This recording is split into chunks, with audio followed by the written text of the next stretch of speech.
Bismillahirrahmanirrahim. Assalamualaikum warahmatullahi wabarakatuh. Salam sejahtera, selamat siang Bapak dan Ibu semua. Yang kami hormati Bapak Muji Santosa, selaku Direktur Muji Santosa Training and Consulting. Terima kasih Pak kesempatan yang sudah diberikan ke saya. Puji syukur kepada Tuhan Yang Maha Esa, pada hari ini 8 November 2024 kita dapat bersama kembali pada acara webinar Muji Santosa Training and Consulting dengan tema contoh-contoh penerapan pajak di pengadaan jasa lainnya. Materi hari ini akan disampaikan oleh Bapak Mandar Trisno Hadisaputra. Beliau sebagai Widya Iswara Ahli Muda di Balai Diklat Keuangan Makassar, Kementerian Keuangan. Selamat siang Pak Mandar. Yang Bu menjelang sore. Kayaknya kita udah kedua kali Bu ya. Baru hari ini ya Pak. Iya, Gitu ya. ketemu online. Tapi sudah menyapa tadi Pak ya. Sehat hari ini Pak? Sehat Bu. Baik, Bapak dan Ibu sekalian, saya akan menyampaikan tata tertib acara webinar hari ini.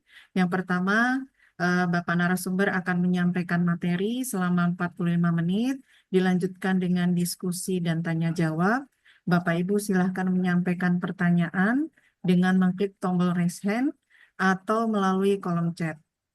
Sesuai dengan jadwal, acara kita mulai pukul 14 waktu Indonesia bagian Barat dan berakhir nanti di pukul 15.30 waktu Indonesia bagian Barat. Sesi tanya jawab nanti akan dibatasi 10 menit untuk closing statement dari Pak Muji Santosa dan dari Bapak narasumber. Link daftar hadir akan disampaikan melalui kolom chat setelah narasumber menyampaikan materi. Jadi Bapak dan Ibu silahkan mengisi daftar hadir sebagai bukti kehadiran dan penulisan nama di sertifikat. Sebelum kita memulai acara hari ini, supaya acara berjalan dengan baik, tanpa gangguan dari awal hingga akhir, kiranya kita menyerahkan acara hari ini kepada Tuhan Yang Maha Esa. Hendaknya kita menundukkan kepala sejenak, kita berdoa, berdoa mulai.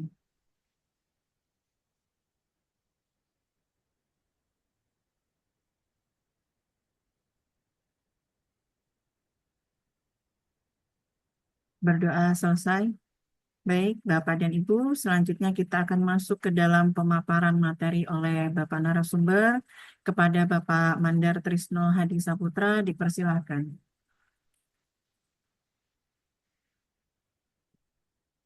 Bu Anggi, terima Iya, kasih. Pak. Saya izin share screen dulu ya.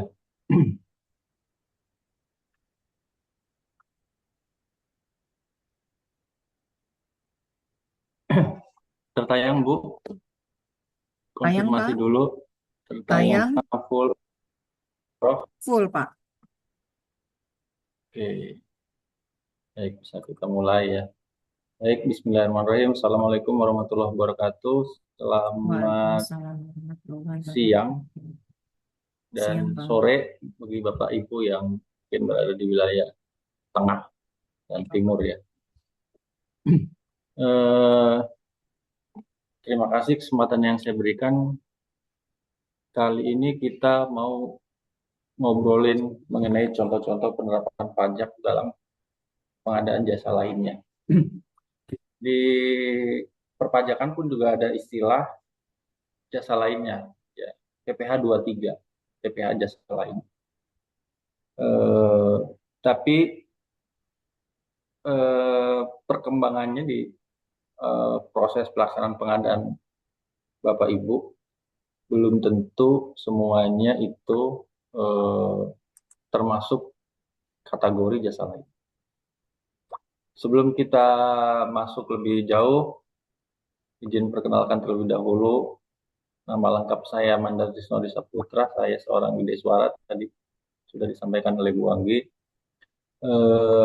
Widesuara di Kementerian Keuangan saat ini saya bertugas di Balai Diklat Keuangan Makassar. Ya, satu provinsi, satu kota dengan Anggi, Bu Anggi ya. Iya, Pak. Ya, seingat saya tuh kita udah dua kali ketemu sama ini. Seingat saya loh, berarti yang pertama Baik. jangan-jangan dalam mimpi nih. Oke, eh, saya dari 96 pegawai di Direktorat Jenderal Perbendaharaan Kementerian Keuangan. Tugasnya dulu menyalurkan lah, gampangnya itu menyalurkan APBN ke satker-satker ketika satker mengajukan pembayaran.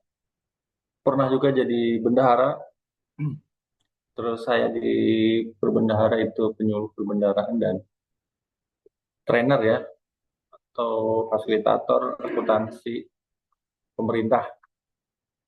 Kalau di pengadaan pernah jadi Pokja, pernah jadi PPK, fasilitator dan mediator. Ya ini nomor HP sama nomor identitas. Mungkin Bapak Ibu boleh nanti diskusi atau komunikasi selepas dari acara hari ini terkait dengan masalah keuangan dan pengadaan itu saya terbuka. Oke, kalau kita temanya contoh-contoh penerapan pajak di jenis pengadaan. Bapak Ibu udah tahu ya jenis pengadaan ada 4. Kalau kita lihat di Perpres di pasal 3, bahwa jenis pengadaan itu ada pengadaan barang. Biasanya untuk laptop, untuk kendaraan dinas, ya beli untuk ATK, sepeda, mobil, motor listrik. Baik barang yang bergerak maupun tidak bergerak, berwujud maupun tidak berwujud, software itu juga bisa masuk ke sana. Yang dipergunakan, tidak untuk diperdagangkan. Ada juga pekerjaan konstruksi, ya semua hal-hal yang ruang lingkup diatur di Undang-Undang Jakon ya, Undang-Undang 2 1917 itu masuk seperti pembangunan gedung, renov rumah dinas.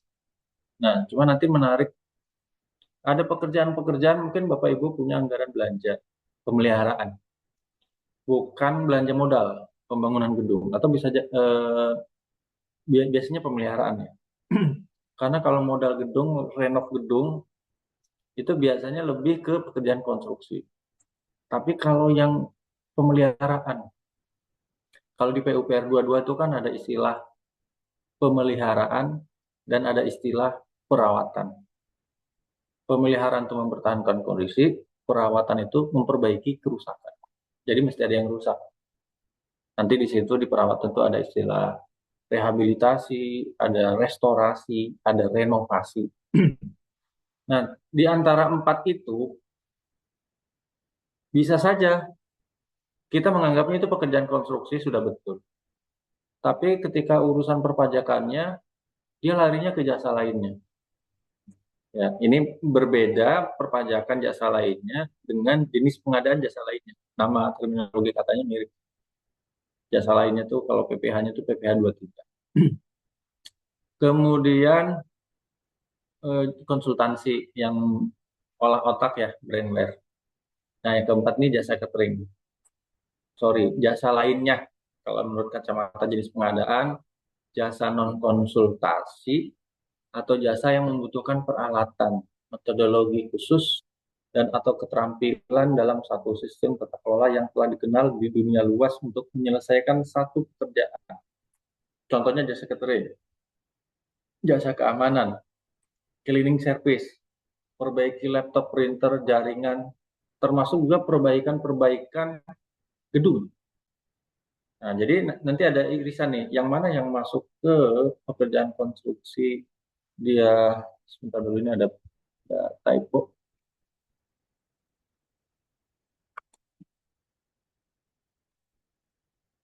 Konstruksi salah tulis.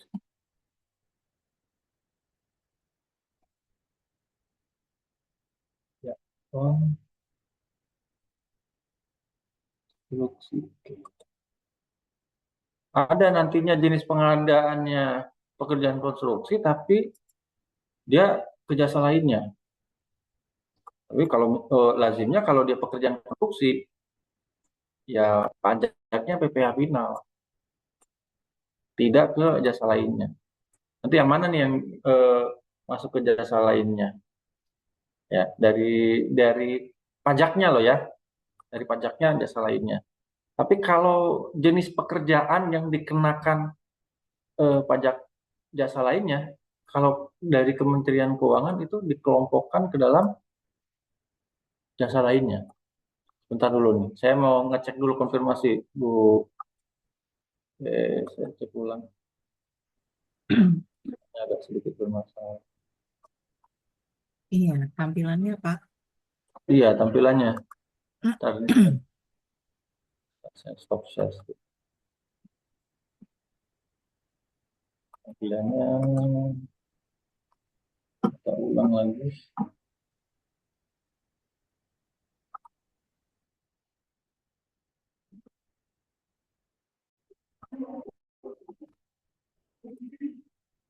Gimana Bu untuk tampilan?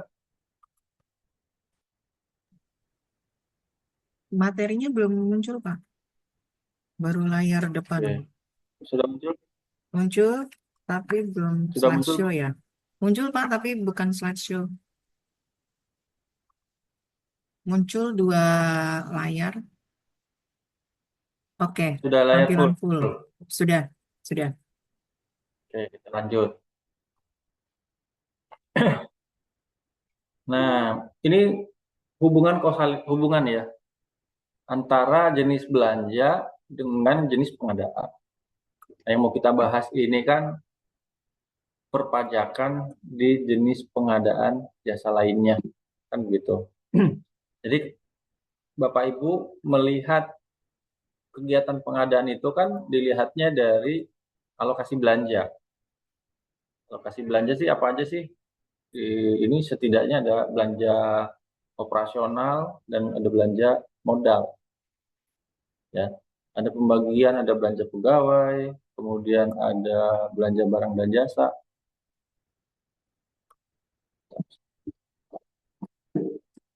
kemudian ada belanja hibah. Hibah pun juga ini ada hibah yang berbentuk barang atau hibah yang berbentuk uang. Nah, ini irisannya tuh kalau hibah berbentuk uang, dia masuk ke dalam pengadaan apa tidak? Ya, nggak masuk. Ya, jadi yang masuk kategori pengadaan barang dan jasa itu hibah berbentuk barang, bansos. Kalau di APBN itu ada lagi istilah banper namanya. Bukan baper, bukan. Banper. Apa itu banper? Bantuan pemerintah. Tuh. Bedanya tuh apa kalau di APBN? Kalau hibah itu adanya di BUN, nggak boleh ada di kementerian. Bansos yang boleh ada di kementerian, tapi tidak semua kementerian. Kementerian yang punya tusi dengan sosial, berarti Kemensos atau Dinsos. Nah, banper itu bantuan pemerintah, bantuan yang tidak memenuhi kriteria hibah atau bansos, itu adanya di kementerian. Nah, kali ini kita mau ngomongin jasa lainnya nih.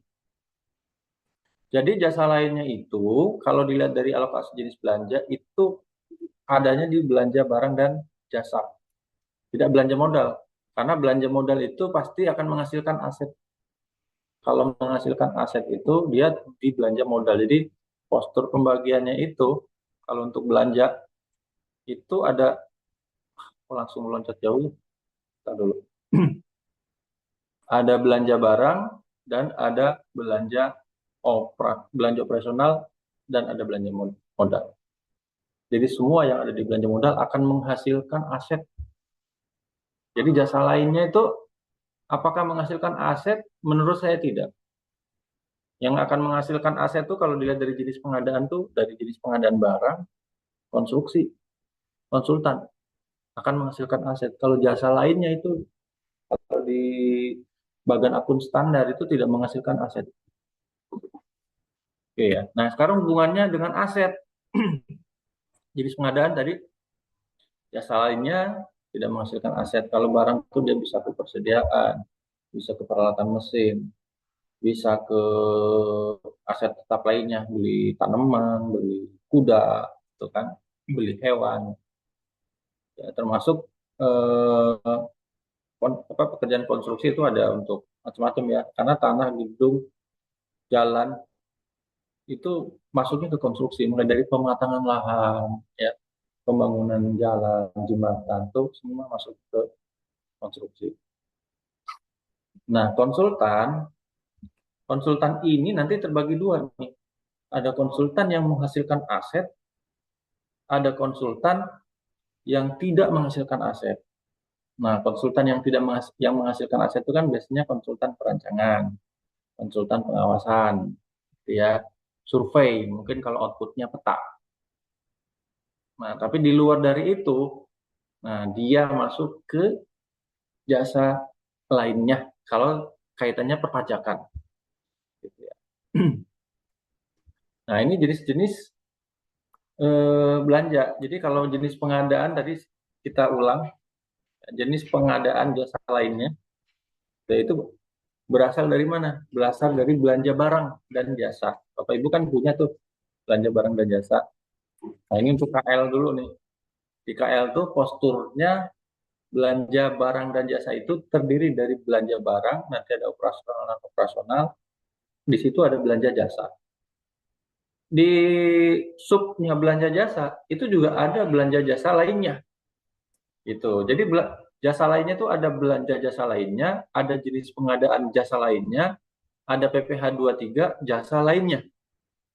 Gitu ya. Jadi ada di perpajakan, ada di alokasi penganggaran, ada juga di jenis pengadaan. Kita mesti tahu nih yang mau kita omongin itu yang mana, gitu ya. Yang jenis pengadaan jasa lainnya. Yang bisa jadi dia ada di pemeliharaan, misalkan mau benerin peralatan mesin, printer, laptop, komputer, benerin gedung, tapi yang tidak memenuhi jasa konstruksi. Dia bisa larinya ke jasa lainnya tuh, kalau dari kacamata perpajakan, termasuk jenis pekerjaannya juga. Porjaldin, kok bisa masuk dia ke jenis pengadaan jasa lainnya? Kalau memang Bapak Ibu akomodasi, perhotelan, travel agent gitu kan, pergi umroh dan lain sebagainya kan ada tuh di instansi pemerintah yang punya alokasi memberangkatkan pegawai yang berprestasi itu umroh. Ada. Nah, itu kan masuk ke travel agent ya. Bisa jadi dia masuk ke jasa lain. Kalau di APBD gimana postur penganggarannya? Nah, ini definisi dulu. Nah, yang namanya belanja barang itu menampung untuk pembelian barang yang kuncinya itu termasuk juga untuk barang yang habis pakai yang akan diserahkan, dijual gitu ya. Termasuk belanja yang akan diserahkan kepada masyarakat. Ini postur penganggarannya kalau di APBN. Nah, untuk teman-teman di daerah gimana? Adanya di belanja operasi. Jadi belanja operasi itu ada belanja barang, ada belanja jasa. Di mana dia kurang lebih hampir sama. Jadi kita tahu dulu tempatnya di mana. Ya, ini definisi. Nah, lebih banyak nih, lebih detail lagi di teman-teman di APBD ya. Belanja bahan habis pakai, bahan material, itu 01, 02 itu tidak masuk jenis pengadaan jasa lainnya. Yang mana nih kira-kira kalau kita pilih di antara alokasi belanja ini yang menurut kita itu masuk ke dalam jenis pengadaan jasa lainnya.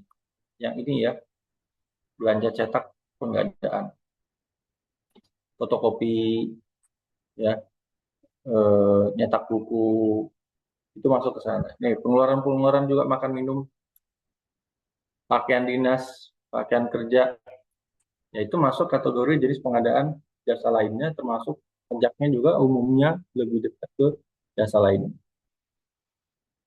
Jadi jenis pengadaan itu bisa ada di sini ya untuk jasa lainnya itu. Semua nih berpotensi. Nah, ini contoh penerapan. Kita udah masuk ke contoh. Kita mulai dari contoh. Kalau kemarin kan kita awali dari peraturan. PPh 23, peraturan perpajakan, peraturan PPN. Nah, ini kita mulai dari contoh-contoh aplikatifnya di lapangan tuh yang saya ketahui seperti apa. Oh iya, Bapak Ibu juga boleh nih bertanya dari sekarang. Kalau memang ada pertanyaan, langsung di chat aja. Nanti kita buka, kita jawab. Jadi nggak harus nunggu sesi selesai juga nggak apa-apa. Kalau raise hand nggak apa-apa ya Pak, langsung Ya, bisa nggak ditanggapi apa-apa. ya. Biar komunikatif kan Oke, waktunya cuma 1 jam setengah. baik. Kita Sekalian komunikatif latihan aja. kan ya. Baik Betul. Pak. Jadi Bapak Ibu kalau mau bertanya dari sekarang juga silakan. Ini ada 9 contoh pengadaan jasa tenaga ahli perorangan. Variasi pengadaan di instansi ada tenaga dokter, kalau di kita kan ada klinik karena di Balik Diklat kita memerlukan tenaga dokter. Ada juga pengacara, ada juga perawat. Tapi ini kita ngomongin yang individu ya, ya basisnya bukan bentuknya bukan badan usaha. Karena usaha itu kan ada orang per orang, ada badan usaha. Kita ngomongin ini perorangan. Dia masuk kategori jasa sih, ya. Jas pengacara, perawat, ya ada juga kalau di PUPR itu tenaga perorangan. PUPR itu sering tuh menggunakan tenaga perorangan, person. Kalau di alokasi anggarannya itu dia masuk ke jasa lainnya, di alokasi anggarannya. Tapi kalau jenis pengadaannya dia dimasukkan ke jenis pengadaannya itu lebih ke konsultan, ya. Nah, jadi contohnya variasinya bisa banyak. Kalau dari kacamata perpajakan, penggunaan jasa dari tenaga ahli perorangan itu dia masuk ke mana? Dia masuknya ke PPh satu. Jadi kalau perorangan. Jadi untuk pajak itu kan setidaknya ada dua ya yang Bapak Ibu mesti ketahui. Kita kelompokkan itu kan dua kelompok. Kelompok yang pertama itu PPN, pajak pertambahan nilai, N-nya besar. Karena kalau N-nya kecil itu pajak penjualan. Ada juga yang PPH, pajak penghasilan. Nah ini juga setidaknya ini ada dua kelompok. Ada orang per orang, ada badan. Kalau PPH itu ya pajak yang dikenakan karena penghasilan. Kalau PPN, pajak penjualan dikenakan karena barang atau jasa yang Bapak Ibu konsumsi. Selama mengkonsumsi barang, selama mengkonsumsi jasa, bisa aja ada PPN-nya. Jadi Pak, saya mengkonsumsi jasanya perawat nih, jasanya tenaga medis, dokter. Berpotensi nggak kena PPN? Iya, berpotensi. Oke, ini contoh transaksinya. Bisa mendatangkan tenaga ahli yang melakukan pekerjaan bebas, terdiri dari pengacara, akuntan, arsitek, dokter, konsultan, notaris. Yang pasti ini bukan konsultan perencanaan, perancangan, atau konsultan pengawas atau MK yang masuk ke Jakon. Konsultan di luar itu. Walaupun juga konsultan itu menyusun desain, kalau dari kacamata perpajakannya, dia larinya ke PPh satu. Kalau orang pribadi. Kalau badan, dia larinya ke PPh jasa. Jadi PPh itu kan ada 21, ada 22, ada 23. Oke, ini kan karena ini kita mulainya dari teori ya, dari contoh. Dibalik kalau kemarin dari teorinya, sekarang dari contohnya. Nah, ini kan ini OP, ini badan, ini barang. Ya, ini badan. Jadi ini OP itu apa nih? Ini bisa aja jasa ini. Jasa. Ini bisa juga jasa. Ini juga bisa juga yang diserahkan itu barang. Tapi orang pribadi dia. Misalkan, kan sekarang marak nih UMKM. Ya, memberdayakan UMKM. Masuk di katalog. UMKM kan dia bentuknya, usahanya itu kan nggak berbentuk badan. Ya, masa UMKM jual pisang goreng berbentuk CV, jarang kan? Usahanya usaha perorangan. Nah, itu dia juga bisa masuk kategori ya dia menyuruhkan barang karena barang jadi kan pisang goreng. Barang, kalau barang sih sebenarnya dia larinya ke sini ya, semua larinya ke sini, maaf. Semua barang yang diserahkan oleh orang pribadi atau badan usaha dia larinya ke dua-dua. Tapi kalau jasa, jasa yang dikerjakan oleh orang pribadi larinya ke 21, jasa yang dilaksanakan oleh badan itu larinya ke 23. Ini dulu nih konsepnya yang kita pahami. Nah, ini contoh orang yang dengan pekerjaan bebas seperti arsitek, dokter, akuntan, konsultan, notaris, orang pribadi itu dikenakan PPh pasal 21. Besarannya gimana? Besarannya dilihat dari tarif di pasal 17. Nanti tarifnya ada di tabel slide belakang, dikali penghasilan bruto. Hanya saja yang perlu diperhatikan itu dasar pengenaan pajak. Eh, Misalkan contoh teori kalau Bapak Ibu beli ATK kan kata bendaharanya, misalkan harga harga ATK-nya 2.220.000. Berapa PPN-nya? Berapa PPh-nya? Kali 10 bagi 11 dulu gitu kan, ketemu netnya, kemudian baru PPN-nya 11%, PPh-nya 1,5 misalkan. Nah, nggak semuanya mencari DPP itu seperti itu. Nggak semuanya. Misalkan saya beli tiket ke travel agent, DPP-nya dari harga tiket? Tidak. DPP-nya dari komisi travel agent itu, ya, untuk nyari PPN-nya. Jadi mungkin sangat kecil. Jadi nggak semuanya pakeman itu nilai kwitansi kali 10 bagi 11. Nah, untuk mengenakan PPh 21 yang oleh tenaga ahli perorangan itu dia DPP-nya itu 50% dari bruto penghasilan yang diterima tadi. Nah, nanti baru pajaknya tarif baru dikalikan DPP. Ini untuk tarif ada 5, ada 10, ada 15, ada 25. Nanti ada tabelnya di belakang.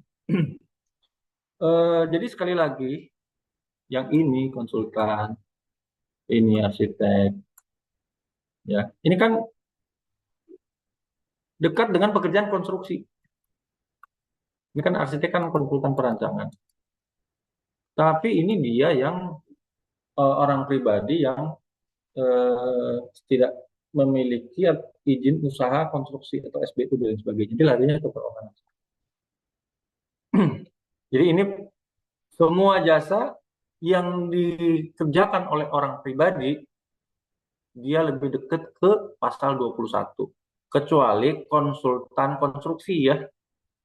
Kecuali konsultan konstruksi. Biar orang pribadi, dia larinya ke Undang-Undang Jakpon.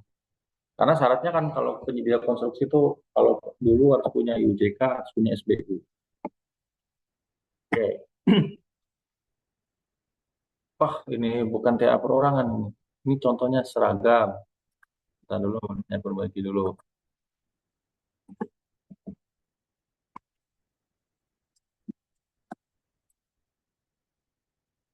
Yang kedua seragam. Ya Bapak Ibu kan mungkin di kantor ada anggaran pengadaan seragam.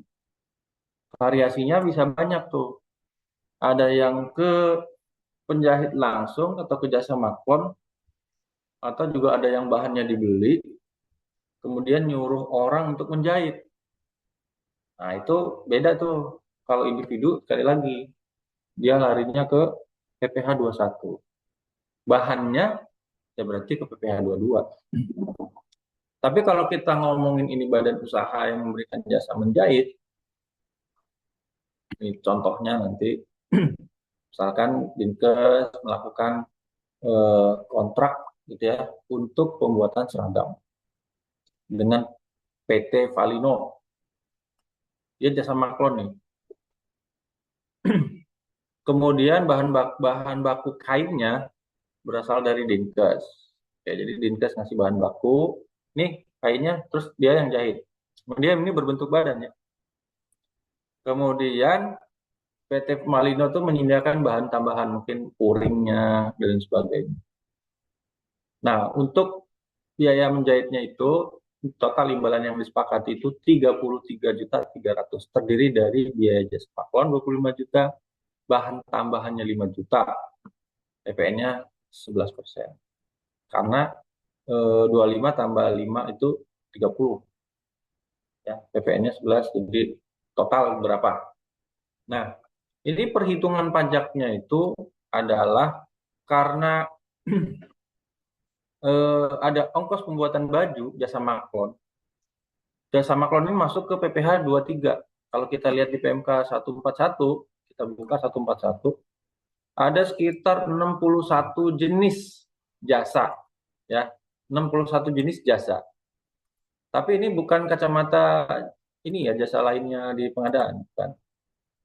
Dari kacamata perpajakan, jenis pekerjaan atau jenis jasa yang masuk ke dalam PPh pasal 23. Jadi kesimpulannya sih, ya jasa ini tuh masuknya ke jasa lainnya, ya, bukan barang, bukan konstruksi. Nah, ini jasanya nih seperti ini.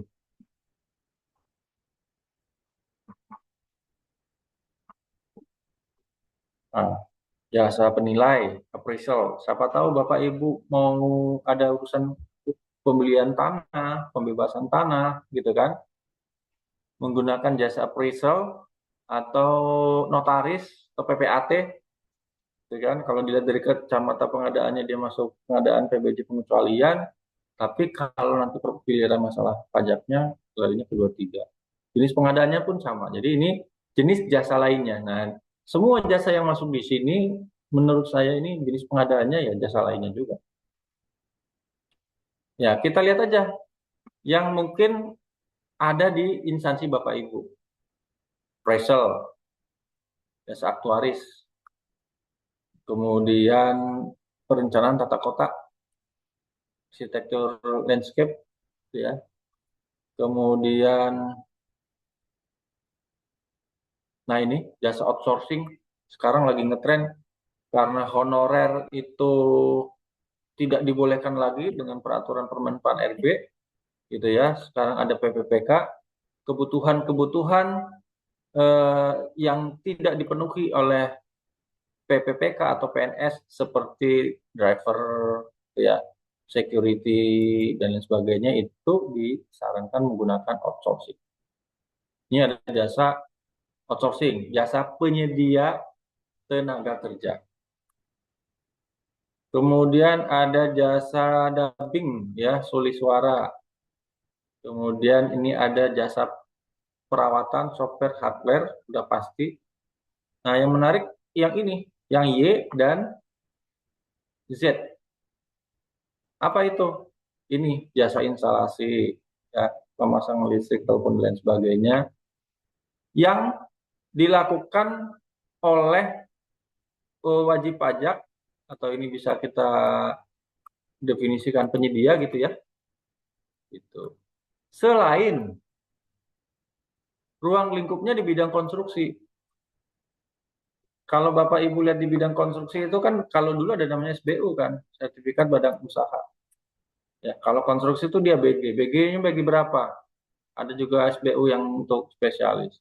Nah, di sini juga ada jasa perawatan, jasa perbaikan, perbaikan termasuk bangunan gedung.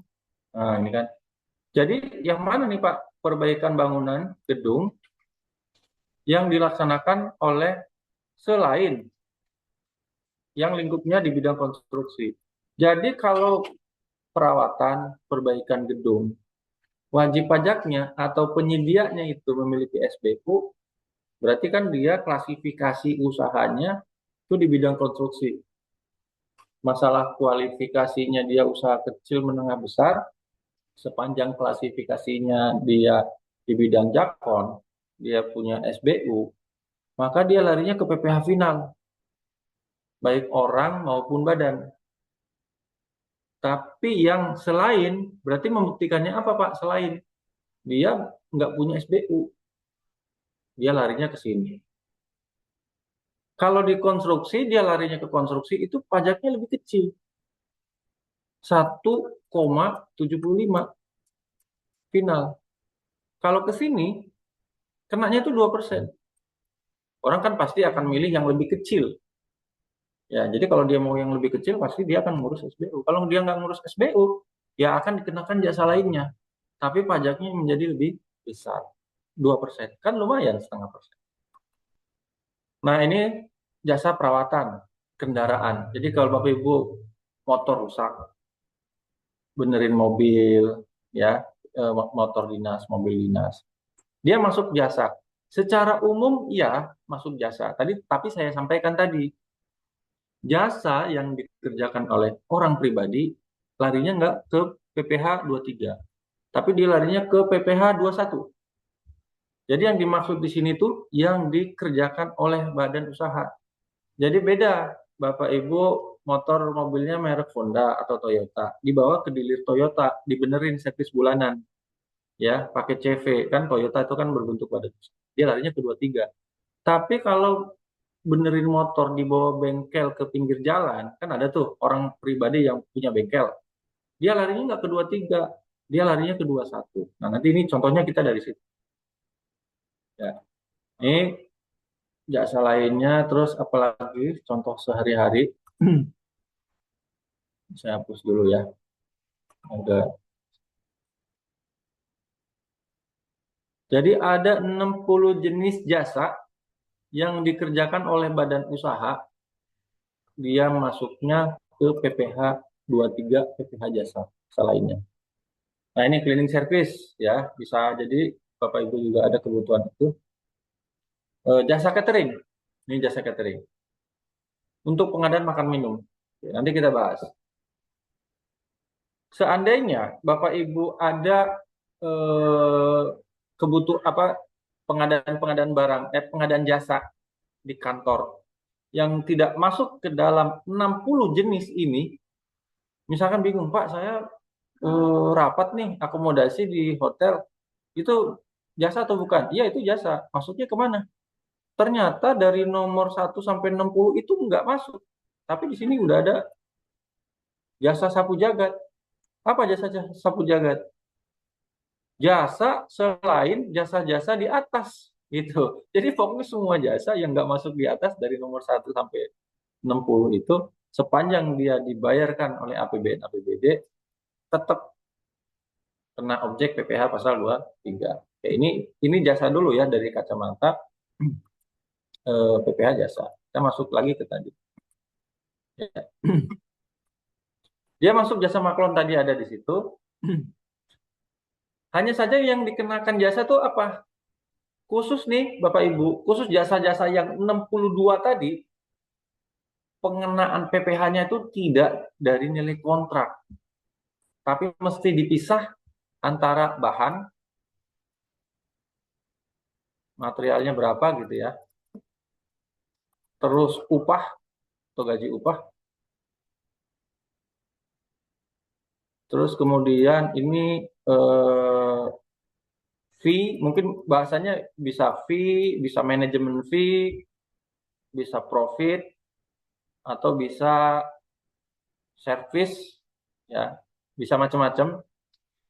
Yang dikenakan itu ya biaya jasanya aja, bahan dan upahnya tidak. Ini untuk menghitung PPh jasanya. Tapi kalau untuk menghitung PPN, nilai total keseluruhan barang dan jasa yang diserahkan. Nah, ini kan contoh. Kalau di total itu kan ini 33.300 kan. Teori rumus itu kan kali 10 bagi 11. Karena ini PPN-nya 11%, jadi kali 10 bagi 11,1. Kan ketemu angkanya itu kan 30 juta. Nah, biasanya kan bendahara, oh ini jasa 2%-nya itu dari 30 juta. Nah, ini nggak menghitung. Jadi bahan sama upah tuh dikeluarkan. Dasarnya apa? Dasarnya tadi di PMK 141 ini, nah, di bagian atas, di PMK 141 itu, bunyinya begini. Ntar ini saya hapus dulu ya.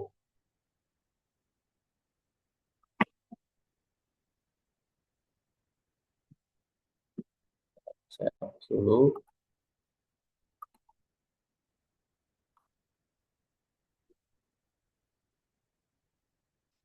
Nah, kuncinya untuk menghitung besaran pajak, PPN dan PPh, itu kita mesti tahu dulu DPP-nya, dasar pengenaan pajak. Kali 10 bagi 11,1 itu untuk mengetahui berapa DPP-nya. Tapi itu yang umum. Ternyata menghitung DPP itu nggak semuanya seperti itu. Ada 3 variasi untuk menghitung DPP. Nah, ini contoh nih untuk menghitung DPP pekerjaan jasa lainnya. Yang ada 62 jasa tadi. Jasa bruto itu kan yang diterima atau yang ditagihkan atau harga jual barang, ya kan? Atau nilai kontrak. Nah, gitu bisa macam-macam. Itu nilai bruto. Contoh kalau kayak pengadaan kendaraan, nilai kontraknya 1 miliar, tapi isinya tuh ada biaya administrasi, ada biaya balik nama, ada pajak kendaraan. Nah, itu kan komponen. Jadi yang bruto itu sama dengan nilai kontrak, sama dengan nilai yang ditagihkan. Nah, untuk jasa lainnya, selain jasa catering, jadi jasa catering itu nggak masuk ya. Jadi selain jasa catering, maka jumlah penghasilan ya dikurangi. Nah, ini kan tidak termasuk pembayaran gaji upah, tunjangan dan lain sebagainya. Jadi kalau Bapak Ibu ada pengadaan jasa cleaning service, ya pengadaan jasa cleaning service, lihat tuh di postur HPS-nya, kan teori HPS atau kontrak gitu kan. Kalau nyusun apa namanya HPS jasa catering ada gaji upah gitu kan, supervisinya berapa, karyawannya berapa, berapa bulan, tambah THR, ada BPJS-nya, ada apa tunjangan kematian dan lain sebagainya, tunjangan kesehatan. Terus kemudian ada perlengkapan seragam, ada bahan material, terus kemudian ada manajemen fee-nya. Apakah di total semua? Enggak. Jadi dikeluarkan gaji upah. Ini tapi ini harus dibuktikan. Daftar pembayaran gajinya berapa? Nanti sebesar itulah potongan pengurangannya untuk menghitung PPh 23. Jadi pengurangannya itu gaji, upah, honor ya, termasuk bahan material ini yang terkait dengan jasa yang diberikan. Nah, ini harus dibuktikan dengan faktur untuk yang nomor 2. Ini pembayaran kepada pihak ketiga. Jadi dikeluarkan. Tidak termasuk jasa catering ya.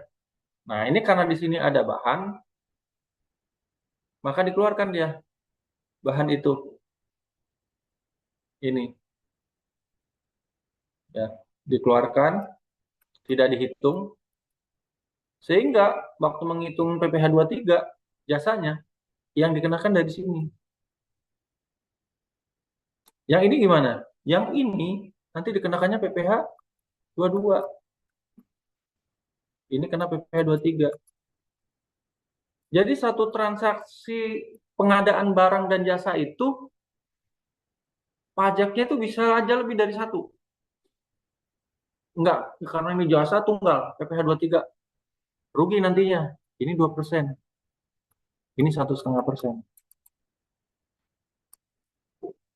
Nah, kalau untuk PPN itu dari total. Ini digabung kalau untuk PPN-nya.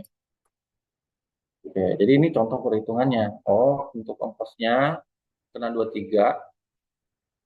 Pembelian bahan, karena ada tambahan mungkin untuk puring, ya, untuk yang spon di bahu itu, misalkan total yang ditagihkan itu 5 juta, dibuktikan dengan faktur, faktur pembeliannya dia gitu kan, itu yang dikenakan PPh 22.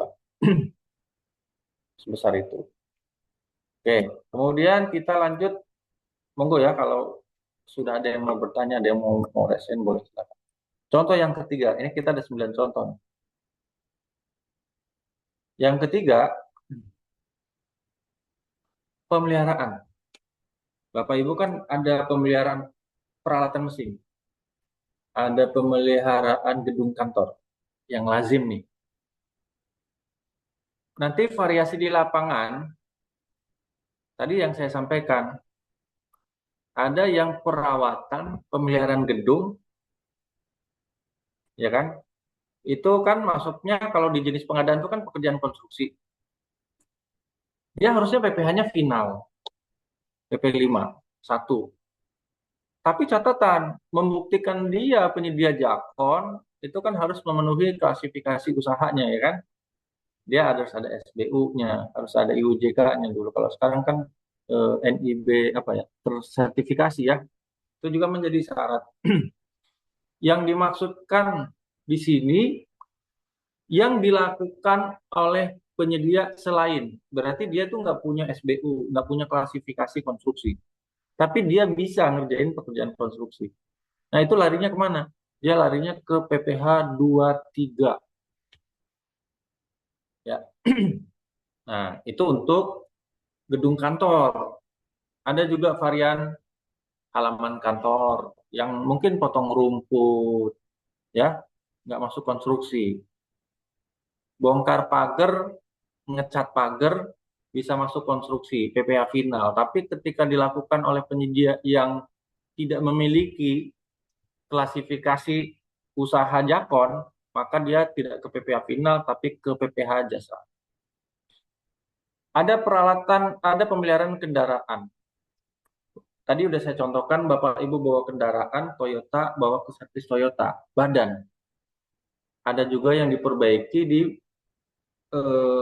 apa namanya bengkel individu, termasuk benerin printer, benerin laptop. Ini beda perlakuannya. Ini larinya ke 21, ini larinya ke 23. Tapi untuk menghitung DPP-nya gimana, Pak? Ya, menghitung DPP-nya sama dengan yang tadi. Ini contoh konkretnya. Halaman dulu. Ya. Informasi perpajakan akan menghasilkan Bapak Ibu lebih optimal dalam menggunakan anggaran. Karena kan kesulitan di lapangan itu pajak. Hampir semua penyedia itu nggak mau dipotong pajak.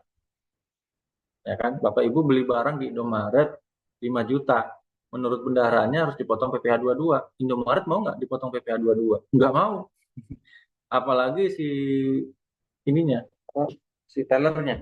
Nggak mana dia mau dipotong pajak. Ini contoh, Bapak Ibu. Halaman rumput tinggi di kantor, ngupah orang. Individu yang diupah, dia larinya ke PPh 21.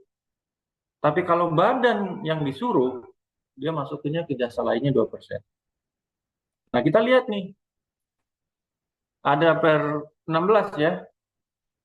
Sekarang itu pakainya TER, tarif efektif rata-rata per hari. Ya, nanti rumusnya sih ini. Nah, rumusnya ada di sini. Nah, kini kita ngawalnya dari contoh.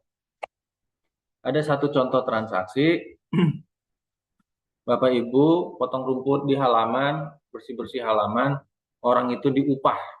Sehari upahnya 500. Berapa pajak yang dikenakan? Lihat ternya. Ternya itu begini bunyinya. Nah, ada kategori di PPh 21 itu pegawai,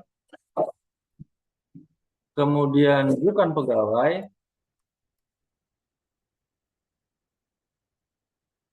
dan peserta kegiatan.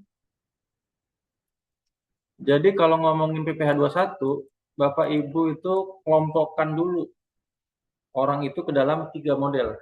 Pegawai, bukan pegawai, peserta kegiatan. Nyuruh orang bayar upah, itu larinya ke sini.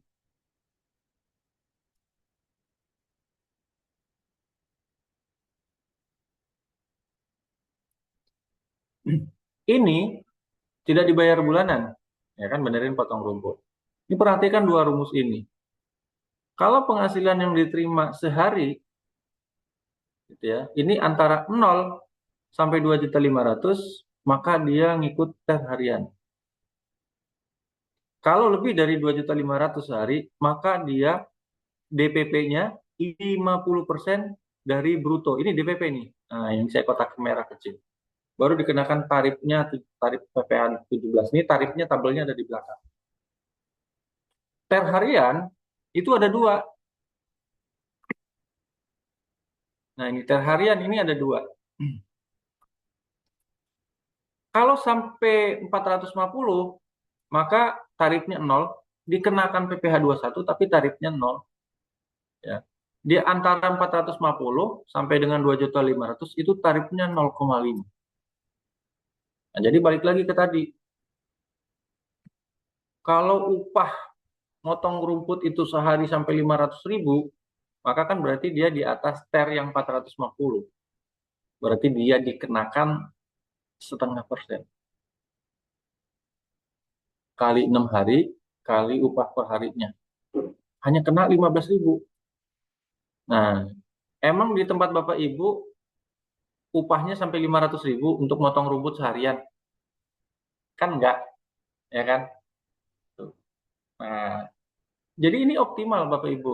Nggak ada PPh yang dipungut. Jadi belanja pemeliharaan halaman kantornya itu akan maksimal. Berapa yang dikeluarkan, berapa yang diminta, berapa yang ditagihkan, itu pun juga yang dibayar tanpa harus ada pajak yang disetor ke negara. Tuh, upahnya ya di bawah TER, tapi saya yakin upahnya tuh nggak ada yang sampai 450 kalau cuma untuk potong rumput. Ini contoh ya. Jadi kalau misalkan di sini upahnya hanya 150 per hari, karena di bawah 450, ya otomatis PPh yang dipotong itu tidak ada. Oke ya, ini untuk contoh pemotongan rumput. Berikutnya, nah, kalau Bapak Ibu mau benerin perbaikan komputer, tapi ke individu nih, Pak si Tony ini ceritanya dia bisa memperbaiki. Dia buka usaha terima perbaikan servis laptop, komputer, printer. Tapi dia nggak berbentuk badan, berbentuk usaha perorangan. UD, unit dagang misalkan. Nggak CV, nggak PT.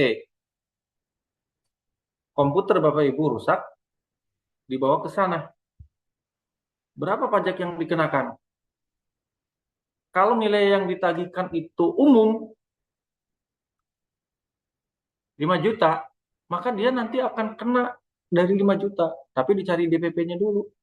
Karena ini jasa, DPP-nya yang mana? DPP-nya yang ini. Nah, dia larinya ke sini, pegawai tidak tetap, yang upahnya tidak dibayar bulanan kan, perbaiki komputer. Tapi dia karena nilai yang diterima 5 juta, ini larinya ke sini. Penghasilan yang diterima kali 50% dulu, ya, baru dikali tarif. Itu dia kalau pegawai tidak tetap. Kalau dia bukan pegawai, sama rumusnya. Ya, jadi karena dia itu bukan pegawai, dia larinya ke yang di bawah. Nah, di sini perbaiki, dicari DPP-nya dulu 50% dari bruto, ketemu angka sekian, baru ini dikalikan tarif. Nanti sekali lagi tarifnya ada di belakang. Kalau dia nggak punya NPWP, dikenakan 20% lebih besar. Ditambahkan. Ini secara umum, kalau nilai tagihannya itu gelondongan, tidak dirinci. Nah, tapi kalau dia dirinci 5 juta itu, dirinci, ternyata, Bu, ganti mainboardnya nih. Ganti mainboardnya, ganti memorinya, ganti keyboardnya, gitu ya. Itu alatnya, bahannya itu 4 juta. Biaya servisnya sih 1 juta aja. Ini berapa pengenaannya? Nah, ini dipisah. Untuk bahan material, itu dikenakan PPh 22 karena dia barang. Kenanya 1,5%. Untuk jasanya yang 1 juta karena dia orang pribadi, maka berlaku yang seperti tadi, cari DPP dulu 50% kali 1 juta, gitu kan? Kemudian ketemu 500, 500 ini kali tarifnya, sehingga pajaknya 12.500. Kalau dia nggak punya NPWP, tambah 120%. Oh ini sorry, ini belum koreksi ya. Tambah aja ini 20% dari sini. 20% itu 20%-nya 2.450. 20% dari apa ya Pak itu Pak? Dari ini. Oh, oke. Hmm. Makanya di sini rumusnya Um, ini 120 kali 5%, ini kali 500. Ini kan ini larinya ke sini. Nah, gede ya. Tuh. Jadi total dia hanya kena 14.950 untuk memperbaiki servis. Yang penting dirinci seperti ini. Ya, bahan materialnya sekian Bu, ini sekian. Ini kalau per orang. Gimana izin kalau Pak Bapak Manggar. Ibu, ya, Waktunya 5 menit untuk pemaparan materi, tapi karena langsung bisa bertanya bagaimana baiknya Pak? silakan langsung aja Bu bertanya. Oke, buat para peserta silakan langsung bertanya ya. Bisa Ya, raise hand atau di kolom chat. Baik, silakan Pak, betul. dilanjutkan. Ya. Nah, gimana kalau dibawanya ke servis? Dia bentuknya badan. Perlakuannya bedanya itu kalau badan larinya ke 23, kenanya 2%. Bedanya di situ. Kalau tidak dirinci, maka yang 5 juta kena 2%. Kalau dirinci, ini yang 4 juta kena 22, yang jasanya 1 juta dari 2% dari 1 juta. Ini berlaku untuk servis kendaraan, servis mobil, perbaiki laptop. Mau orang pribadi atau badan itu perlakuannya beda. Oke. Ini rumusnya. Nah, ini tarifnya. Jadi kalau penghasilannya sampai 60 juta, nah 5%. Gitu ya. Ya, ini contoh yang kedua. Pengadaan perbaikan gedung. Nah, ini tadi sama. Ya, variasinya itu Bapak Ibu bisa memperbaiki itu ke yang penyedia jakon dan penyedia bukan jakon. Ini larinya ke 2%. Sorry, ya 2%. Ini larinya ke bisa 1,75. Nah, yang konstruksi itu yang ini, konstruksi ini. Kalau dia usaha kecil 1,75. Kalau non kecil berarti kan 15 miliar ke bawah tuh. Kalau di atas berarti 265. Ini untuk konsultannya, pengawas perancangan. Tapi yang nggak punya SBO, larinya 2%. Tapi yang dilakukan oleh badan. Ya, dia larinya ke sini. Oke. Jadi ini membuktikannya gimana? Sepanjang dia tidak punya SBO, maka dia kena lebih gede, 2%. Kalau dia punya SBO, lebih kecil, larinya ke final. Ya, tapi itu pekerjaan konstruksi, kita nggak ngomong. Oke. Kemudian contoh nomor 5 nih, sambil nunggu pertanyaan ya, Bapak Ibu. Mungkin karena bukan di bidang keuangan sih ya, bukan bendahara juga gitu. Jadi saya mau Iya nanyain Pak. apa ya, itu urusannya bendahara Pak. Gitu. Saya juga Ya. tadi. Nggak apa-apa, Heeh. pengetahuan Pak.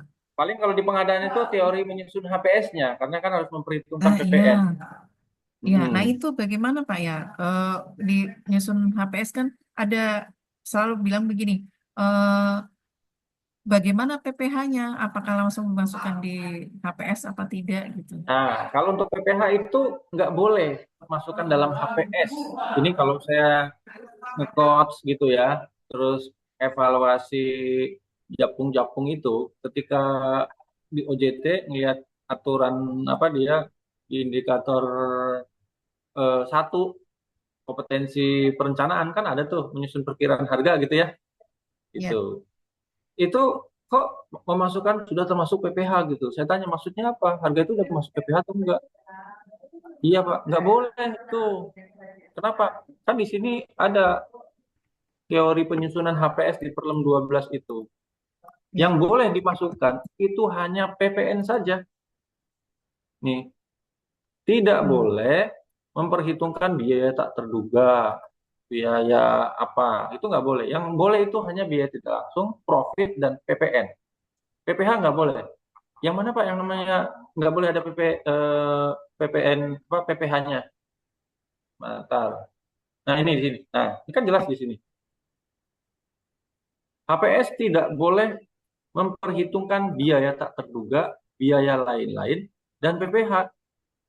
Jadi memasukkan unsur PPH di perkiraan harga, Bapak Ibu PPK, nyusun HPS, atau Pokja mereview DPP terkait HPS, itu nggak boleh dimasukkan. Itu. Nah, itu salah kalau memasukkan. Hanya boleh PPN saja. Oke.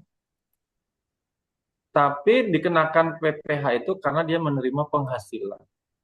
Nah, kemudian jasa pengiriman nih, kan ada nih kita ngirim barang dan lain sebagainya, ngirim paket, ngirim orang, termasuk Ya. travel agent, gitu kan. Variasinya bisa banyak. Ini contoh, Satker A berkontrak dengan Tiki untuk semua paket-paket itu mulai surat-surat pos dan lain sebagainya dikirimkan Ya. ngirim paket apa aja, nanti kan ada tagihannya. Ya. Tagihannya itu, ini tagihan sebelum PPN misalkan. Kan ingat, nilai kwitansi itu ya harus sudah termasuk PPN. Selain nilai barangnya, nilai yang ditagihkan plus PPN.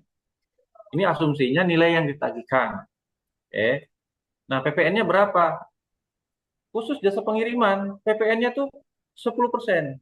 Menghitung DPP-nya. Beda kan kalau yang tadi jasa tuh 50%. Kalau ini 50%, temunya 10 juta. Baru ditarikan tarif, PPN kan 11%. Maka 11% dari 10, kenanya 1.100.000 untuk PPN. PPh-nya mana?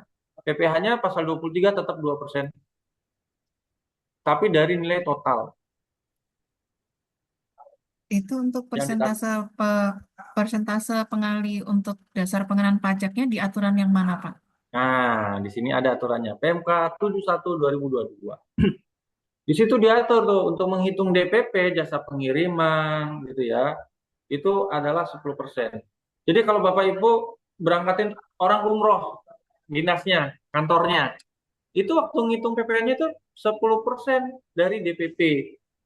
Jadi totalnya sih sebenarnya PPN-nya tuh 1%. Ya, kalau kalau dikalikan langsung kan ini kan 10% kali, kalau dulu PPN 10% ya, gitu. Kan begini, kali 1 juta, 100 Ya, juta. ya. Ini kan sama dengan 1% nih, gitu. Tapi kan nggak ada tarif PPN 1%, adanya kan 11%. Kalau di total ya 1%, padahal itu DPP dulu. DPP-nya itu 10%, tarifnya 10%, jadi seolah-olah 1%. Jadi waktu nanti nyusun HPS, PPN-nya itu 1% aja, gitu. Oke, tahun depan Ah, PPN 12%. ya. Insya Allah Bagaimana itu, Pak? 12%. Iya, karena kan eh, Pak Prabowo juga ngejar pajak, nggak mungkin dibatalkan itu peraturannya. Untuk makan gizi gratis, duitnya dari mana? Ya kan? Ya, perlu sumber pendapatan, makanya pajak digenjot. Nah, sekarang tadi kan pengiriman barang, ini travel agent, ya, atau juga bisa pakai IO. Bapak Ibu kan penyelenggaraan pakai IO, ya, atau Bapak Ibu melakukan kegiatan di hotel. Nah, ini sama, masuk yang kayak tadi, yang masuk kategori jasa lainnya. Nah, ini pengenaannya, bedanya Hmm. Ya. untuk yang jasa perhotelan itu tidak dikenakan PPN. Kenapa? Karena jasa perhotelan itu masuk jasa yang tidak dikenakan PPN karena dia udah masuk pajak daerah, dikenakan pajak pembangunan. Ya. Kalau di daerahnya tuh ya, nggak kena. Jadi nggak dikenakan PPN. Jadi dia hanya dikenakan pasal 23 2%. Yang jasa sapu jagat itu, yang Ya. pembayaran APBN Ya. APBD nggak masuk 61 jasa yang dirinci ternyata nggak ada, larinya ke situ. Ya, kena. Termasuk jasa perhotelan itu Bapak Ibu nginap, pakai akomodasi, laundry, ya, gym, fasilitas olahraga dan sebagainya. Itu masuk. Jadi nggak kena sewa bangunan yang tarifnya 10%. Kan ada juga tuh. Kecuali Bapak Ibu ada kegiatan meeting, pakai bangunannya punya orang disewa, itu kenanya final 10%. Kalau di hotel nggak kena 10%, tapi kenanya 2%. Karena dia merupakan jasa perhotelan. Oke ya. Oke. Sambil sekali lagi Bapak Ibu kalau mau bertanya monggo silakan Iya, aja. lah. Silakan Bapak Ibu Raise hand boleh. bertanya. Ya. Ini contoh-contohnya aplikatif sekali. Hotel room service. Bapak Ibu kan di paket rapat itu kan bisa semua lengkap atau meeting itu hanya paket full board nggak nginep, ya itu sama aja, Oke. ya. Tapi kalau misalkan mungkin Bapak Ibu pernah eh, nginep di hotel yang di teras depannya atau di lantai satunya itu kadang ada ruangan yang disewakan untuk agent travel. Kadang juga ada Pemda yang nyewa ruangan di situ untuk memajang hasil-hasil produksi atau kerajinan tangan dari kabupaten kota itu. Tujuannya kan ketika Ya. ada pengunjung tamu hotel lihat, Kota Kendari misalkan. Kota Kendari oleh-olehnya apa ya? Atau hadiah tradisionalnya apa? Oh, baju ini, makanan ini. Kan suka ada tuh, Bu. Di hotel itu di lantai satu kan. Iya, iya, Pemda minjem. Nah, iya. itu jasanya kena jasa yang mana nih? Jasa perhotelan apa enggak? Dia enggak jasa perhotelan, karena itu bukan bagian dari perhotelan, tapi space tanah bangunan Mm-mm. yang disewakan. Nah, untuk itu dia akan dikenakan 10%. Kenanya tuh PPh final sewa bangunan, bukan ke jasa lainnya. Dia karena dia nggak PPh masuk jasa final sewa perhotelan. bangunan. Iya, Hmm. jadi jasa perhotelan itu kamar, ya, termasuk fasilitas. Kalau kita nginep di situ kan kita bisa pakai gymnya, antar jemput, ya kan? Kalau ruangan kosong di bawah hotel kan nggak bisa kita pakai. Nah, ya, perbedaannya di situ. Ini dasar hukumnya ada ya, PMK 3. Sama. Nah, sekarang contoh yang ketujuh, dua lagi. Kita sampai jam Sampai jam 16.30, setengah, iya 16.30 Wita. tanggal 5 di sini ya. Oke, ambil Iya. dulu. Oke, ini Bapak Ibu yang pengetahuan, bertanya silakan Pak. Bapak ya, Ibu. pengetahuan tambahan. Karena saya bukan di keuangan, Pak. Ini urusannya ke orang keuangan ini, gitu ya. Iya. Saya tadi berat begitu juga pikirnya. Nah, ini sekarang jasa, kok jasa keamanan ya? Oh, oke, ini belum dikasih, belum dihapus. Nah, dulu. Ya, oke. Nah, ini contoh jasa keamanan. Bapak Ibu kan bisa pakai outsourcing, jasa keamanan, dan lain sebagainya. Ini dia masuk juga ke PPh 23. Kembali lagi nanti didetailkan. Kan kalau kita cleaning service, jasa keamanan kan item penyusunan HPS ini sama ya Bu ya. Ada gaji upah, Ya, ada perlengkapan, ada peralatan gitu ya, kan. pakaian. Nah, Ya. itu menghitung PPh-nya itu hanya manajemen fee-nya saja untuk Oh, menghitung PPh 23-nya. Karena manajemen fee saja. Nah, ini jasa keamanan. Pakai jasa penyedia jasa keamanan. Ini ada dua nih, ada dua model. Ada yang si penyedia outsourcing itu nyerahkan orangnya, terus orangnya itu berkontrak dengan kita. Orangnya loh ya. Tapi ya. ini orangnya itu tetap berkontrak sama si perusahaan itu. Kita hanya terima jasa dari perusahaan aman itu. Yang penting kantor saya aman. Orang yang Hmm. Anda pekerjakan di kantor saya 20. Jadi orang itu tidak di bawah saya, bukan saya yang bayar gajinya, tapi tetap si yang punya perusahaan. Ini contohnya begitu. Nah, ini ceritanya untuk gajinya itu gitu ya, 40 juta. Total ini misalkan setahun dalam kontrak untuk 20 orang. Nah, ini kan biasanya kita menyebut manajemen fee gitu ya Ya. untuk di perusahaan di penyusunan HPS-nya 44. Jadi kalau mau ditotal itu kan 44 juta waktu HPS-nya. Nanti kan ini ada PP-nya kan 11%, Ya. gitu kan? Nah, jadi kalau 4,4, 11% kan nanti dikali aja. 48 berapa gitu ya, 44, 48,4. Nah, gini. Jadi di totalnya itu 48.800. Nah, menghitung PPh 23-nya, sekali lagi, di PMK 141 itu dikeluarkan 4800. gaji upah. Kalau ada kontraknya itu perlengkapan seragam satpam, pentungan, sepatu, itu juga dikeluarkan. Jadi yang dikenakan itu hanya marketing fee-nya aja, kok marketing fee-nya, manajemen fee-nya si perusahaan tadi yang Manajemen 40. fee. Iya, Yang 4 manajemen juta fee-nya itu ya. saja, yang 4 juta itu. Jadi nggak semua dari nilai Hmm. kontrak. Oh. Sepanjang dia bisa membuktikan daftar pembayaran ke 20 orang itu betul 40 juta. Kalau ada perlengkapan satpam, sepanjang dia Hmm. buktikan fakturnya sebesar yang dibayarkan. Nah, itu menjadi bukti pengurang. Nah, sisa 4 juta ini yang dikenakan PPh 23. Tapi kalau untuk PPN-nya, itu dikenakannya total kalau untuk PPN-nya. 44. Kan jasanya yang dibayarkan kalau 44. Gitu ya. Jadi yang dikenakan PPN-nya. Kalau dia tidak dirinci, dalam hal tidak ada bukti pendukung, dia Bukti nggak ngerinci itu. pendukung. Iya. Ya. Kalau dia nggak rinci, nggak ada bukti pendukung, ya kena dari 44. Gitu ya. Oh. Makanya harus dirinci. Kan biasanya bohongnya di sini, ya Hmm. kan? 20 yang dibayar nggak 20, gitu kan? Perlengkapan Hmm. perlengkapan sepatu misalkan di kontraknya 10 juta, aslinya nggak Ya. 10 juta, ya kan? Hmm. Tuh. Nah, ini kalau untuk jasa outsourcing, penyediaan tenaga kerja itu di PMK 83. Tadi nih, kalau semata-mata menyerahkan jasa penyedianya saja, jadi orangnya aja yang diserahkan, itu nggak dikenai PPN. Tapi kan tadi contohnya orangnya itu tetap masih ada di yang punya perusahaan, gitu kan? Yang membayar gajinya perusahaan, tanggung jawabnya ke perusahaan, itu masuk ke jasa outsourcing kena PPN. Yang ini yang tidak dikenakan PPN tuh dia tidak melakukan pembayaran gaji. Artinya Bu Anggi nih orang Ya. satpamnya nih 10 orang, nanti silakan berkontrak. Yang membayarkan Ibu Anggi langsung bayar ke orangnya kan?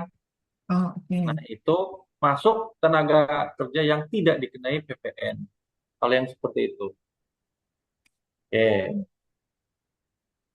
Bapaknya ada di kolom chat ada yang bertanya nih Pak, jasa kebersihan pajaknya Mana ya, untuk Bu? badan usaha. Oh, Di kolom pajak chat untuk jasa ada yang kebersihan. bertanya. Ya, Ya, ya itu tadi yang badan usaha tadi. Ya, badan usaha itu kenanya 23. Tapi mesti dipilah ya, Bapak Ibu. Mesti dipilah. Kan di penyusunan HPS tuh kalau untuk cleaning service bersih kan? ya, Apa rinciannya oh ini pas nih cleaning service. Ini cleaning service pas.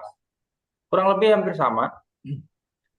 Kan posturnya begini kan Bu di penyusunan HPS tuh. Benar nggak?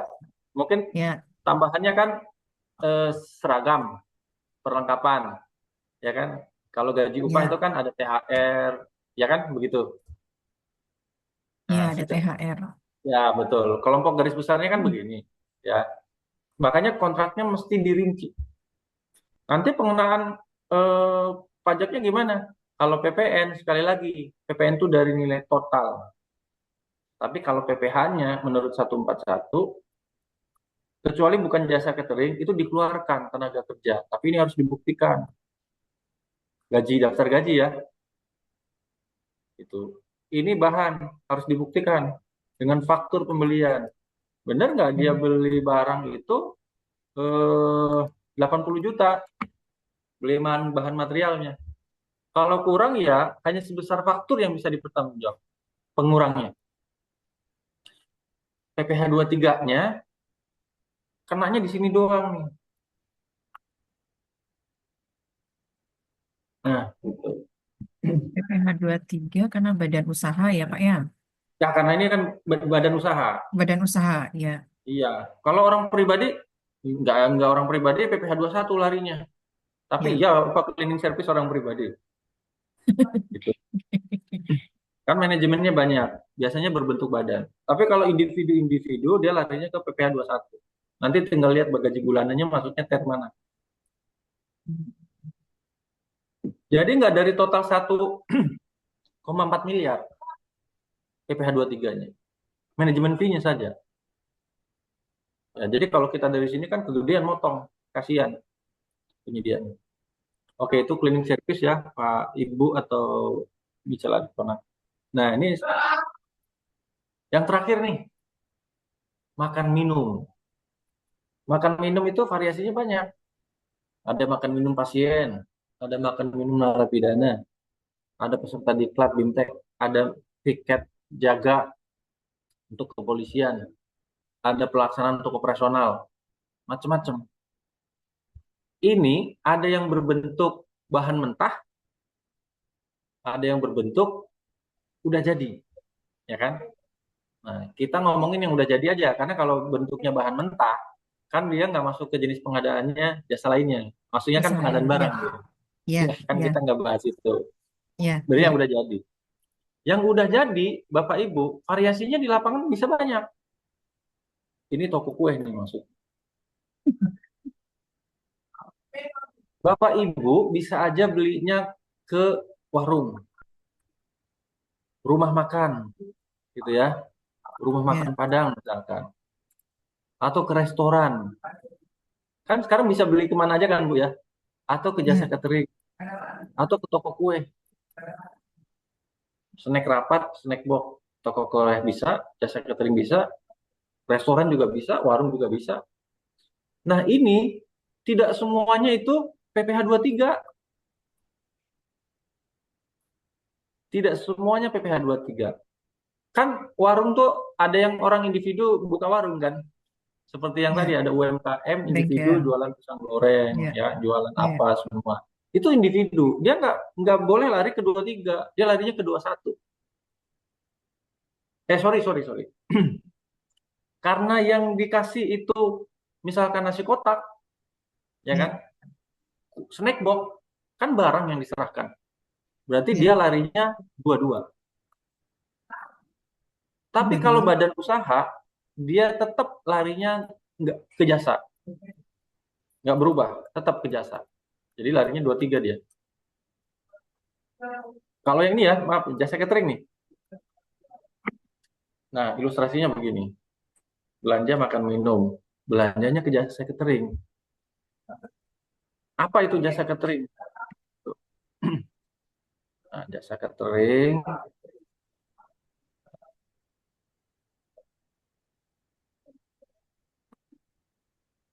sini ada ya jasa catering. Sih pajaknya.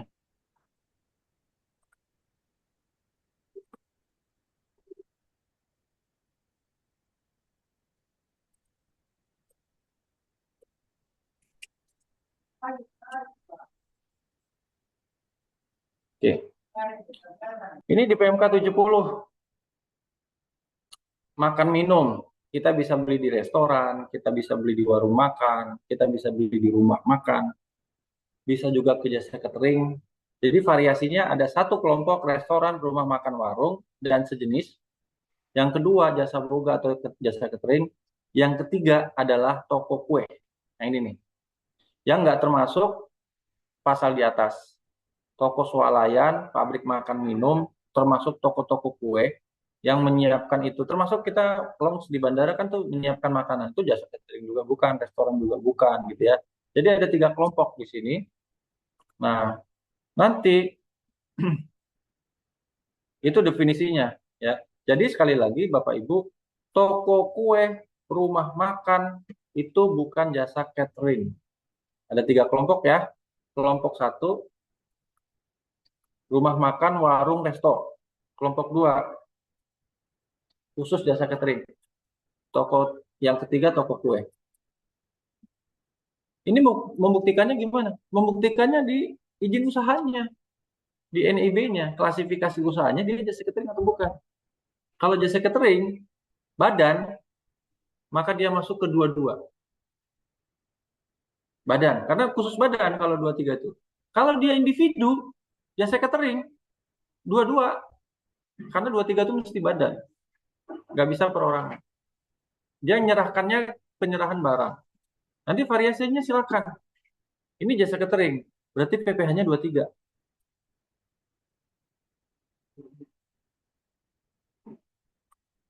Kalau izin usahanya bukan jasa catering, misalkan kita belinya ke warung, rumah makan, restoran, gitu ya. Mau di kotak, mau dibungkus, mau disajikan, dia nggak masuk jasa catering, dia larinya ke PPh 22. Nah, PPh 23 itu tidak ada batasan nilai. Kalau 22 kan ada batasan minimal 2 juta sebelum PPN, gitu ya, dipungut. Nah, Pak, berarti gimana nih informasinya? Berarti misalkan, Pak, saya mau beli nasi kotak. Berapa anggarannya? 2 juta. Ngepas tuh. Baiknya beli kemana? Baiknya beli ke warung makan, resto, atau apa sih? Rumah makan, resto, sama apa lagi? Tadi itu. Warung makan, resto, sama Toko kue. toko kue kelompok yang ketiga. Oh,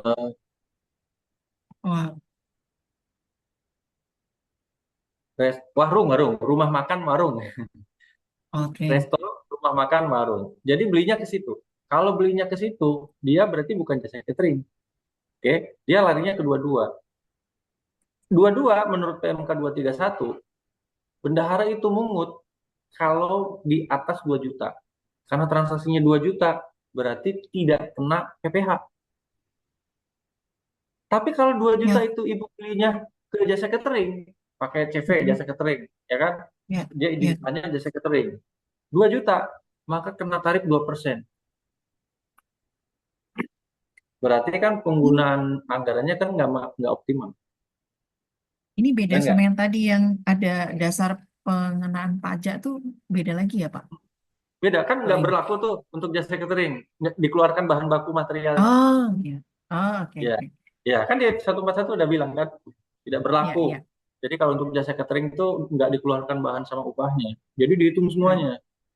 Itu. Nah, tinggal bedanya kalau dia masuk kelompok 2 jasa catering, kenanya PPh 23. Tidak ada minimal. Jadi beli 100.000 aja itu akan dikenakan PPh 23 2%.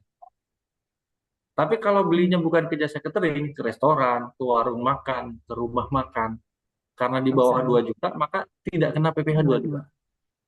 Ya, jadi lebih optimal kan penggunaan.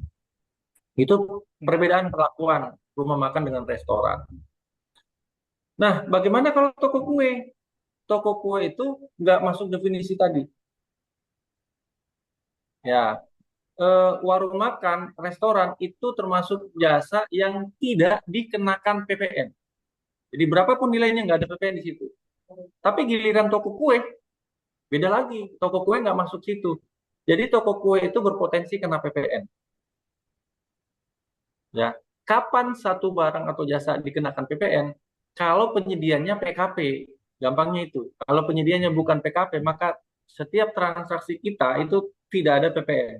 Waktu nyusun HPS juga nggak ada PPN-nya. Di kontrak juga nggak ada PPN. Tinggal PPh-nya saja. Toko kue. PPh-nya PPh berapa kalau toko kue? Karena dia bukan jasa catering, bukan jasa, maka toko kue kenanya PPh 22. Jadi kalau mau beli snack box, alternatif yang terbaik, belilah ke toko kue, atau ke warung makan, atau ke rumah makan, atau ke restoran. Untuk nasi kotak ke sana, untuk snack box ke sana. Kenanya PPh 22, bukan PPh 23.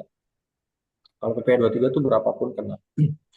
Nah ini misalkan belanja makannya itu ke SIPP. Next itu kan LKPP sudah menyiapkan GoFmart. GoFmart. Kerjasama sama Telkom. Telkom ini mestinya dia instansi pemerintah. Sama dengan Tokopedia. Bedanya kalau Tokopedia itu kan kita transfer dulu, duitnya ditahan. Ya kan? Kalau sama GoFmart, duitnya itu ditransfer nanti kalau Bapak Ibu Satker SKPD telah menerima barang. Nah, ini lebih enak lagi. Kalau dengan sistem GoFmart dan Telkom ditunjuk sebagai pihak lain untuk mengumungut, maka semua transaksi di situ Bapak Ibu bebas merdeka. Nggak perlu mengut pajak. Karena ada dasarnya. PMK 58 tahun 2022.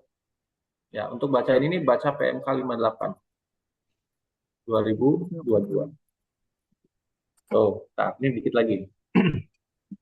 Nah, ini beli snack box ya.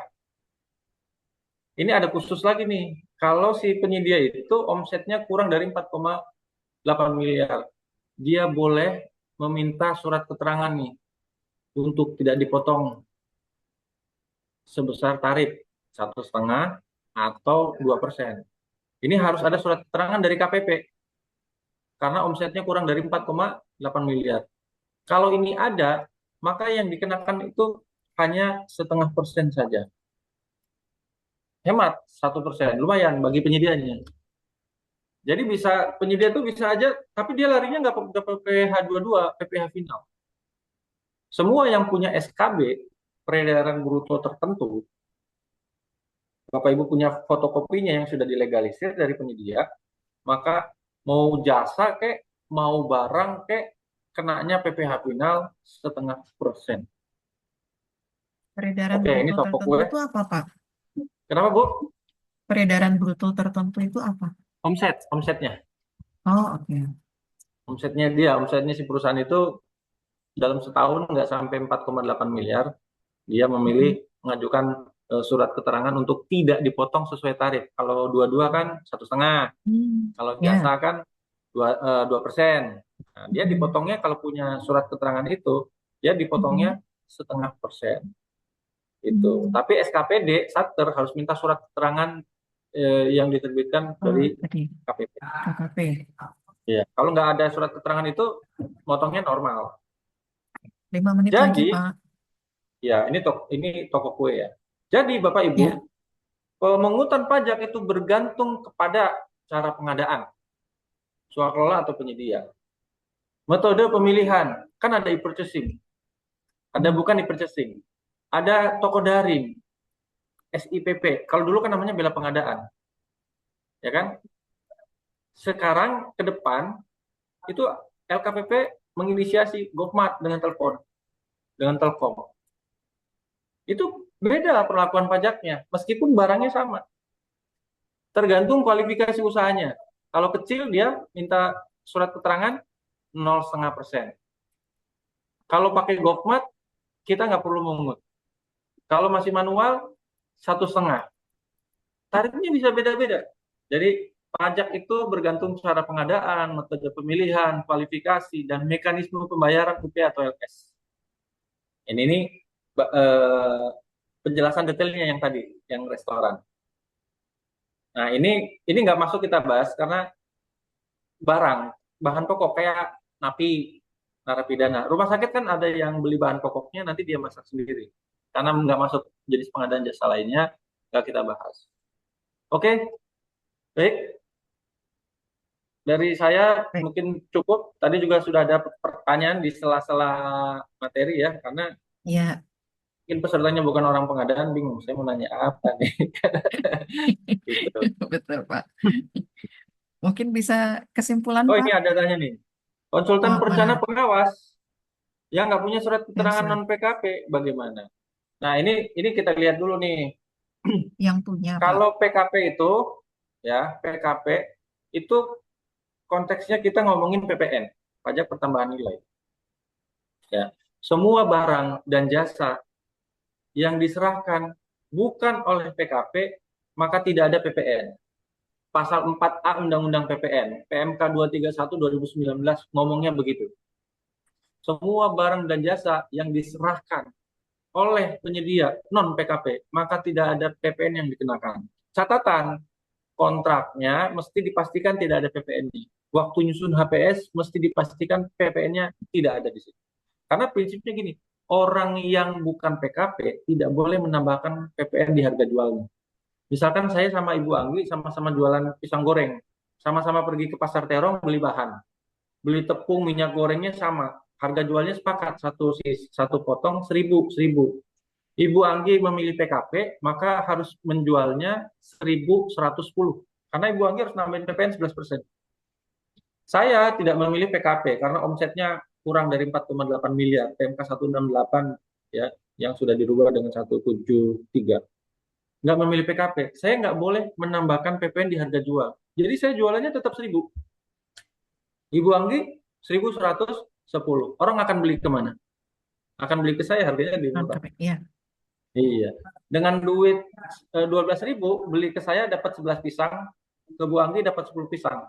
Karena 11%-nya untuk bayar PPN. Nah, untuk menjawab tadi, untuk konsultan, jadi punya surat keterangan non PKP apa enggak? Jadi kalau bukan PKP, harus buat surat keterangan saya bukan PKP, biar tidak dikenakan PPN. Dan kalau dia PKP pasti punya faktur. Jadi dibalik ya. Nah, PPh-nya gimana? PPh-nya tadi kalau konsultan perencana pengawas dia punya klasifikasi usaha konstruksi SBU, maka dia larinya ke 4%, gitu ya. Gitu. Tapi kalau nggak punya SBU, larinya ke sebelah. Gitu, Bu. Oke. Bapak dan Ibu ada yang mau resign? Ada yang mau bertanya lagi? Sudah ya, kayaknya ya. Ya. Oke, baik Pak. eh Terima kasih. Demikian pemaparan materi dari Bapak Mandar. eh Sebelum mengakhiri, Pak, ada kesimpulan, closing statement? Mungkin kesimpulannya paradigma kita terkait dengan pemotongan pajak itu tolong berubah. Enggak semua nilai transaksi tertentu dikenakan PPN dan PPh, tapi lihat lawan transaksinya. Untuk mengoptimalkan anggaran, perhatikan tadi yang key terakhir, mulai dari cara pengadaan, gitu ya, Ya. metode pemilihannya, e-purchasing, katalog, toko daring itu berbeda. Termasuk mekanisme pembayaran dengan KKP, dengan tunai, itu mempengaruhi kita memungut atau tidak, dan mempengaruhi berapa besarannya pajak yang perlu dipungut oleh instansi pemerintah berapa. Itu Bu. Dengan Baik, pemahaman ini, mudah-mudahan kita bisa mengoptimalkan penggunaan anggaran. baik. Terima kasih Pak Mandar. Eh, Tidak lengkap rasanya nih kalau tidak ada closing statement dari Pak Muji. Silakan Pak Muji. Ya, terima kasih Bu Anggi. Eh, yang kami hormati Bapak Mandar dan Bapak Ibu para peserta, kita perlu mengetahui aspek-aspek di luar pengadaan, tapi berkaitan dengan pengadaan. Contohnya tentang Betul. anggaran, pajak, dan sebagainya. Sehingga akan memudahkan kita dalam mengeksekusi pengadaan maupun nanti menghadapi aspek auditnya. Demikian, saya ucapkan terima kasih. Semoga kegiatan kita berguna bagi menambah ilmu kita dan mempermudah pelaksanaan tugas kita. Oke, gitu. Terima kasih Bu Anggi, Pak Baik. Mandar. Amin. Amin. Baik, terima kasih Pak Mandar, Pak Muji. Bapak dan Ibu sekalian, kita telah sampai di penghujung acara hari ini. Saya selaku moderator ingin menyampaikan permohonan maaf selama memandu acara ini apabila banyak kekurangan, baik kata maupun sikap. Bapak Ibu sekalian, saya mengucapkan terima kasih atas kehadirannya di webinar hari ini. Semoga kita bisa bertemu di lain kesempatan dengan materi yang lebih menarik lagi lainnya. Saya ucapkan terima kasih pada Pak Mandar, Pak Muji, Bapak Ibu sekalian. Saya tutup. Terima kasih. Selamat sore. Wassalamualaikum warahmatullahi wabarakatuh. Waalaikumsalam.